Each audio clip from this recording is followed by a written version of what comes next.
Hello students, today we are going to see how to do a C programming on a smartphone.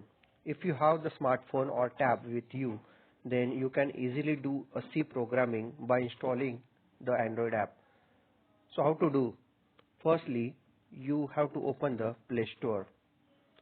So by opening the Play Store, just go for the search and just type here C compiler. So when you are typing the C compiler, there are lots of the compilers are available here. Out of that, I'm selecting this third one, that is online compiler code on the mobile. Just click on it. When you click on it, it is asking for to install this particular Android app in your smartphone. So just click on the install. So it starts first downloading. After downloading, the installation gets started. So let's wait for its downloads.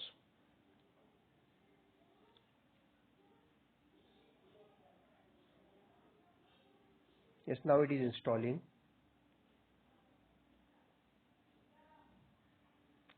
Now so our Android app has been installed in my smartphone. So the next step is you have to click on the open. So now my Android app, that is my C compiler, is opening. You're asking for clicking on the next. So just click on the next. Now this is the screen, welcome screen.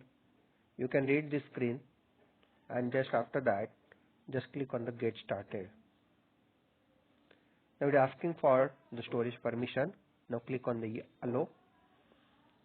We are again asking for allow compiler to access photo media files on your device. Yes, we have to store our C program in our SD card or in our device, so that's why just click on the allow.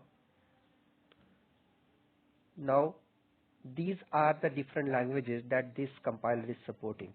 Now here we are here to do a C compiling, so that's why select the C here. This is the rightmost topmost button. So I'm clicking on this C programming. Now here this is called the editor. Now here using the editor I can edit my program easily. So here by default the hello run this program is typed. Now if you want to run this program, just click on the run button. Now where is the run button? It is at the bottom, rightmost bottom. So just click on the run button. So when I'm clicking on the run button, it is asking for inputs. If your program contains the scanf function, then all the inputs you can give here. Now my program is not having any scanf function, so that's why I can directly go to the run. But in case if my program is asking for any user input, you can put here the user input. Like suppose if your program is for addition of two numbers, you can give here the two numbers here, 5 space and 10. Now here my program is only printing the hello world.